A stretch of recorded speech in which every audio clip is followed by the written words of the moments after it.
سلام و خیلی خوش اومدین به کانال من ویسپر آف بیل. واقعیتش من اسم کانالمو خیلی دوست دارم و وقتی اون رو تکرار میکنم حس خیلی خوبی بهم میده، چون میدونم ما میتونیم اینجا یه دنیای خیلی خیلی قشنگ با هم دیگه بسازیم.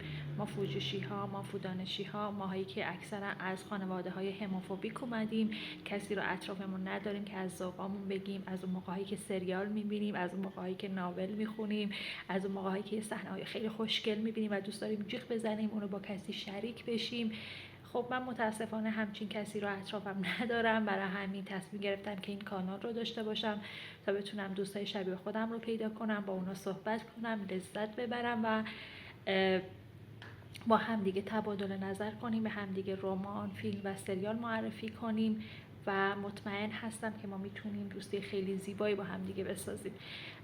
من واقعا طرفدار دو آتیشه BL و GL هستم، حالا از هر نوعی، از هر کشوری، ژاپن، تایلند، کره جنوبی، تایوان، ویتنام. من از تمام این کشورها سریال دیدم و لذت بردم، ولی عشق من به BL زمانی خیلی خیلی زیاد شد که من فهمیدم اکثر سریال ها رو از رمان گرفتن.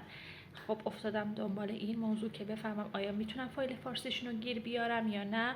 خب میدونی که ما توی از کشورهای مختلف داریم سریال میبینیم، خیلی هاشون اصلا انگلیسی زبان نیستن، برای همین پیدا کردن فایل PDF اونها به زبان انگلیسی خیلی سخته. البته من انگلیسیم قبلا خیلی خوب نبود، ولی خب کلاس رفتم، الان در یه حدی هست که میتونم رمان ها رو به زبان انگلیسی بخونم، ولی بازم خوندن رمان به زبان فارسی و ترجمه شده خیلی قشنگه، خیلی لذت بخشه. و من یک سری جاها رو پیدا کردم که رمان های BL رو کامل بدون هیچ سانسوری ترجمه میکرد و اونایی که هنوز ترجمه نشده بود و من خیلی دوست داشتم بخونم، فایل انگلیسیشون رو پیدا کردم و دارم میخونمشون و به شدت عاشقشون هستم. ولی من امروز اینجام تا با شما در مورد یک کتاب خیلی خیلی خاص صحبت کنم. این رمان اولین رمانی نبود که من در مورد BL میخوندم، ولی یکی از بهترین رمان هایی هستش، دارم بدون اغراق بهتون میگم، یکی از بهترین رمان هایی هستش که ترجمه شده، موجوده، حالا همه جا نه، ولی خب اگه بگردین توی تلگرام میتونین یه کانال هایی رو پیدا کنید که این رمان رو داره، میفروشه و بهتون قول میدم، دارم واقعا از ته دل میگم، بهتون قول میدم اگه این رمان رو پیدا کنید و بخونید به حرف من میرسید. این رمان من امروز جلد اولش رو همراه هم دارم، یک رمان چینی هستش، توی 5 جلد ترجمه شده و خیلی قشنگه. خیلی این کتاب مرحله به مرحله، قدم به قدم رشد شخصیت ها رو به ما نشون میده. ما اینجا 2 تا شخصیت کاملا متضاد داریم، فنچنگ و شینیو، ببخشید من اینجا گفتم اند، و شینیو، 2 تا شخصیت کاملا متضاد دارن با 2 تا پیشینه خانوادگی کاملا متضاد. شینیو خیلی خوشگذرونه، کارش فقط خوردن مشروبه، خوابیدن با دختر است و قمار کردنه، از خانواده پولدار اومده و به شدت لوسه، هیچ کار بدنی انجام نداده و تا عمر 21 سالگیش حتی 1000 تومن یا به پول اونهای اونم در نیاورده. این طرف ما فنچنگو داریم، از خانواده ارتشی، به شدت قد بلند، خوشگل، آشکارا گی،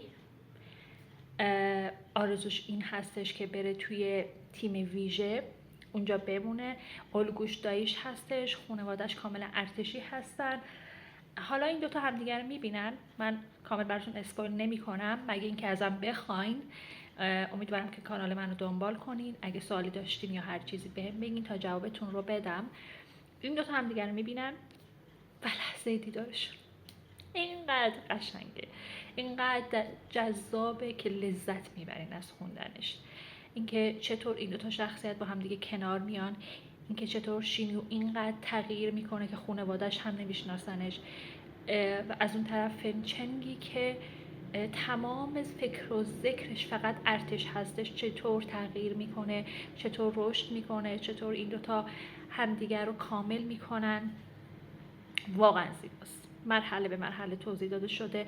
البته رمان صحنه های انسی هم داره ولی اذیت کننده نیست. حالا خیلی ها شاید صحنه های انسی دوست نداشته باشن و بچه ها این جلدی که برای این کتاب طراحی شده باید دست طراحش رو بوسید، چون اوج داستان رو اومده و تبدیل به جلد کتاب کرده و فوق العاده است این تیکه از رمان. حالا اگه بخوام بیشتر براتون توضیح بدم به نظرم رمان اسپویل میشه و ممکنه شما دیگه لذت خوندنش رو از دست بدین، ولی من توی ویدیوی بعدی قول میدم که جزئیات بیشتری از این دوتا داماد عزیزم بهتون بگم. اینا واقعا داماده منن، اینقدر که دوستشون دارم و از شخصیتاشون براتون بگم. حالا جزئیات بیشتری رو خواهم گفت، 5 تا جلد رو بهتون نشون میدم، کیفیت چاپ کتاب رو هم بهتون نشون میدم و خیلی خوشحال میشم که برام کامنت بذارید، منو دنبال کنید و به هم بگید که آیا این کتاب رو خوندین یا نه و حتی اگه دوست داشتین من میتونم راهنماییتون کنم که کتاب رو بخرین و لذت ببرین. بچه‌ها من این کتاب رو ترجمه نکردم، هیچ تبلیغم برای من، یعنی واقعا دارم میگم، هیچ منفعتی برای من نداره تبلیغش. من فقط دوست دارم شما هم مثل من این کتاب رو بخونید، لذت ببرید و دعا کنید که من دوستای فروشی خیلی زیادی پیدا کنم. دوستتون دارم.